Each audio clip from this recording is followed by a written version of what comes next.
Akhirnya polemik rangkap jabatan dan kenaikan pangkat Mayor TNI jadi polemik di antara para petinggi dan mantan Panglima TNI. Jangan sampai kita bubar hanya gara-gara TNI. Jangan sampai gitu. Masa cuma gara-gara TNI ini kita jadi bubar nih Indonesia gitu kan. Ya karena ya sekarang memang masih belum terjadi perdebatan yang frontal gitu, tapi terlihat sekali perbedaan pendapatnya. Perbedaan pernyataan atau pendapat dari Panglima TNI dan pihak istana atau presiden. Nah, orang sudah pada ribut. Ada beginilah, begana lagi. Saya saja baru kemarin saya baru dapat. Ya, orang ini sudah ribut kemana-mana. Ya. Yang dipersoalkan, ya bukan yang dipersoalkan ada 2 undang-undang akan direvisi, yaitu tentang umur. Saya kira tidak perlu terlalu banyak dipermasalahkan. Silakan saja nanti kebijakan negara, bagaimana nanti kemampuan keuangan, bagaimana nanti kita diskusi jabatan di ketentaraan dan lain sebagainya. Setelah kita menyampaikan diskusi akan dilaksanakan besok. Yang kedua adalah mengenai kita bisa masuk ke kementerian yang lain. Ya. Jadi ini kan silakan saja didiskusikan. Apakah tentara harus alih status? Apakah tentara harus pensiun? Olah-olah timbul kecurigaan. Ini bukan di lingkungan DPR kali ya, tapi lingkungan masyarakat secara luas terhadap rencana undang-undang ini. Seolah-olah akan timbulnya kembali dui fungsi ABRI. Pak Abri sangat concern masalah ini, dan Abri menyatakan tidak akan pernah terjadi kita kembali ke dui fungsi ABRI. Ini ya, ini itu orde barulah. Tentara dibilang hanya coba bisa membunuh dan dibunuh. Ini menurut saya otak-otak seperti ini kampungan menurut saya. Ya, dibilangnya kalau tentara masuk ke KL, kasihan yang pembinaan karir. Ini orang, waktu ada salah satu institusi masuk ke seluruh kementerian, nggak ribut ini orang. Panglima TNI, Kasat, dan Agung Gumelar ini nampak ada yang berseberangan, nampak ada yang tidak sinkron, ada yang nggak sama gitu ya. Karena Panglima TNI mengatakan bahwa prajurit TNI yang menempati posisi atau jabatan sipil itu pilihannya 2. Dia harus pensiun dini atau mengundurkan diri, kata Panglima TNI. Tapi faktanya hari ini ada 7 orang prajurit TNI aktif yang menempati posisi atau jabatan sipil. Itu kan jadi kayak nggak nyambung. Panglima bilang harus pensiun dini atau mundur, tapi ya ada 7 orang. Kalau cuma 1 orang TNI aja misalkan gitu ya, kita mungkin itu keselip. Tapi ini 7 orang nih. Tapi jangan menyerang institusi. Ya, apalagi itu yang tadi saya bilang. Ada institusi yang masuk ke semua kementerian lembaga, dia nggak ribut, ya kan? Nggak ada omongan sama sekali. Jadi kita patut curiga ini. Dari mana dia? Agen asing kah? Apakah? Kita juga harus curiga dia ini seperti apa? Ya. Itu penugas karyaan. Jadi apa? Dasarnya adalah permintaan. Tanpa permintaan tidak ada penugas karyaan. Tetapi saudara-saudara, di zaman Orde Baru, disinilah terjadi hal-hal yang menyimpang. Permintaan yang tadi menjadi dasar ditugaskannya seorang perwira atau seorang ABRI di instansi sipil itu direkayasa. Dan apa yang disampaikan oleh Panglima TNI ini nampak sedikit berbeda dengan Kasat TNI, karena terkait TNI yang naik pangkat, yang menurut Panglima TNI jawabannya ya harus mundur atau menjadi pensiun dini gitu. Tapi dari Kasat TNI menjelaskan bahwa kenaikan pangkat ini memang karena penghargaan dari Mabes katanya. Ini mana yang benar? Jadi prajurit TNI yang menempati posisi atau jabatan sipil ini perlu diberikan penghargaan supaya bisa naik pangkat, atau mundur dan pensiun dini? Ini mana yang benar deh gitu kan? Jadi yang ribut-ribut kalau misalnya betul ada tentara yang komplain, kenapa ini duluan dia yang bertempur nggak naik-naik? Saya pengen tahu orangnya siapa. Betul nggak dia pernah bertempur? Ya, cek betul pernah perang nggak dia. Ya, biasanya yang nggak pernah perang itu yang bacotnya terlalu banyak. Wah, Kolonel La sudah mentok di ABRI, udahlah dijadikan bupati di sana. Brigjen ini mentok di ABRI, sudahlah kan jadikan direktur di sini, dirjen di sini. Maijen ini udah mentok di ABRI, udahlah jadi gubernur di sana. Jadi tidak ada permintaan itu direkayasa. Jadi apa yang disampaikan sama Brigjen Wahyu ini nampaknya cukup sejalan dengan apa yang disampaikan sama Agung Gumelar, bahwa itu ya keinginan presiden, diskresi presiden. Jadi yang memberikan rekomendasi mungkin presiden karena ada perpresnya gitu ya. Ya nggak heran kalau kemudian TNI ini yang sebelumnya menjadi Seskap yang seharusnya tidak bisa dipimpin oleh TNI aktif karena Seskap itu setara dengan menteri gitu. Tapi kemudian Seskapnya kan kemudian diatur supaya Seskap ini tidak setara dengan menteri. Meskipun setara, meskipun nggak setara, pokoknya bingung lah pokoknya. Intinya TNI tetap bisa menjadi Seskap meskipun bukan setara menteri. Ya meskipun juga bisa negur-negur menteri atau manggil-manggilin menteri. Jadi nggak usah berpikir kesana kesini.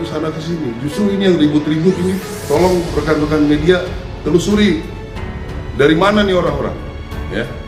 Karena itu yang saya bilang, kenapa dia nggak ribut kemarin-kemarin? Kenapa tiba-tiba pas TNI mau masuk ribut? Kontroversi rangkap jabatan Mayor TNI, dwi fungsi ABRI hingga wacana revisi Undang-Undang TNI.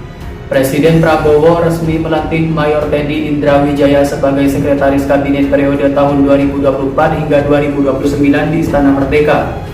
Pelantikan Mayor TNI didasari atas surat keputusan Presiden tentang penegakan Sekretaris Kabinet yang ditandatangani Prabowo per 20 Oktober 2024. Pelantikan Mayor TNI Indra Wijaya sebagai Sekretaris Kabinet terhitung sejak saat pelantikan, kata Deputi Administrasi Aparatur Kemensesnek saat membaca Kepres tersebut di Istana Merdeka, Jakarta. Pelantikan TNI dilakukan bersamaan dengan 56 Wakil Menteri Kabinet Merah Putih sesuai dengan Kepres nomor tentang pengangkatan Wakil Menteri Negara Kabinet Merah Putih periode tahun 2024 hingga 2029. Mayor TNI merupakan seorang perwira menengah TNI Angkatan Darat.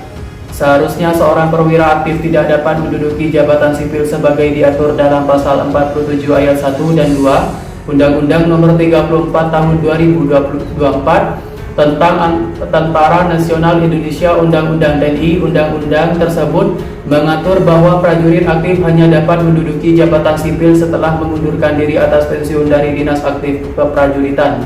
Hal ini sebagaimana disampaikan organisasi yang bergerak di bidang demokrasi, keamanan, dan HAM setara institut dalam siaran pers yang disebut atau yang dibuat pada hari Selasa. Berikut isi siaran pers tersebut. Pengangkatan Mayor TNI menjadi Sekretaris Kabinet melanggar Undang-Undang TNI. Pengangkatan Mayor TNI Indra Wijaya sebagai Sekretaris Kabinet dalam Kabinet Merah Putih di bawah kepemimpinan Presiden Prabowo Subianto perlu dilihat dalam kerangka keberlanjutan reformasi TNI. Pengangkatan Mayor TNI melanggar ketentuan pasal 7 ayat 1 Undang-Undang Nomor 34 Tahun 2004 tentang TNI bahwa prajurit hanya dapat menduduki jabatan sipil setelah mengundurkan diri atas pensiun dari Dinas Aktif Keprajuritan. Dalam perkembangan persoalan ini direspon salah satunya oleh Ketua Harian Partai Gerindra Sufmi Dasko Ahmad yang menjelaskan bahwa struktur Seskap kini berada di bawah Menteri Sekretaris Negara sehingga Mayor TNI tidak perlu pensiun diri dari Dinas Aktif Keprajuritan TNI. Berkaitan dengan persoalan ini, Setara Institut menyampaikan pertanyaan sebagai berikut. Justifikasi perubahan struktur Seskap dari semula tingkat menteri kemudian menjadi di bawah Mensesnek tidak serta-merta membuat posisi tersebut masuk ke dalam posisi jabatan sipil yang dapat diduduki prajurit TNI aktif, sebab posisi Seskap maupun Mensesnek tidak termasuk ke dalam jabatan sipil sebagaimana ketentuan pasal 47 ayat 2 Undang-Undang TNI. Artinya ketentuan yang berlaku seharusnya kembali ke ayat satunya, yakni menduduki jabatan sipil setelah mengundurkan diri atau pensiun dari Dinas Aktif Keprajuritan.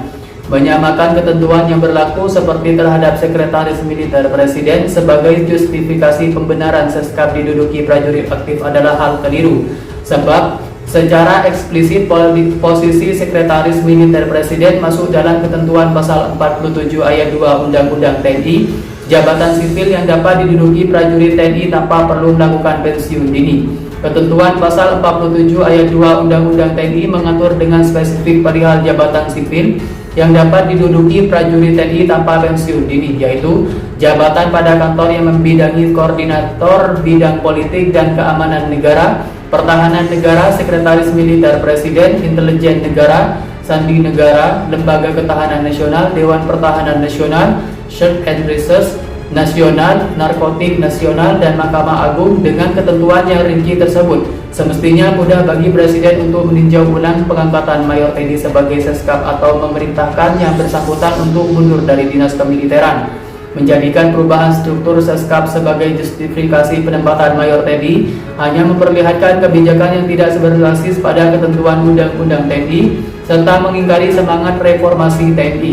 Transisi kepemimpinan nasional yang semestinya membawa asa reformasi TNI sebagai amanat reformasi 98 untuk mewujudkan TNI yang kuat dan profesional pada bidang pertahanan negara ternoda dengan kebijakan penempatan ini. Jika kemudian revisi Undang-Undang TNI dilakukan hanya untuk mengakomodasi pilihan presiden atas Seskap yang dia kehendaki, maka semakin sempurnalah penilaian banyak ahli mengenai autokratik legislation yang semakin mendorong kemunduran demokrasi Indonesia.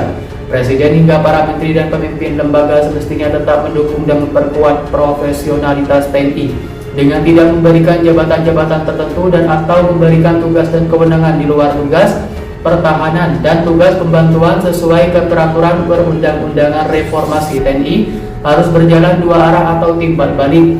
TNI fokus melakukan reformasi dan presiden atau DPR, politisi, sipil wajib menjaga proses reformasi itu berjalan sesuai mandat konstitusi dan peraturan perundang-undangan.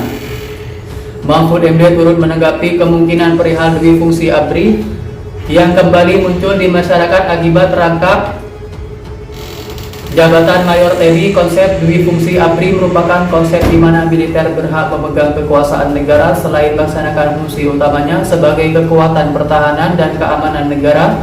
Konsep ini pernah berlaku di Indonesia pada masa pemerintahan Orde Baru dan menyebabkan militer dijadikan sebagai alat politik rezim pada masa itu. Menko Polhukam itu mengatakan hubungan antara sipil dan militer sebaiknya tidak perlu dipertentangkan karena masing-masing bidang memiliki fungsinya sendiri-sendiri. Mahfud memastikan tidak ada dui fungsi ABRI di masyarakat pada saat ini. Bahkan Guru Besar Hukum Tata Negara UI Jogja itu mengatakan sejak dahulu ada banyak undang-undang yang memperbolehkan rangkap jabatan bagi prajurit aktif yang menduduki jabatan sipil.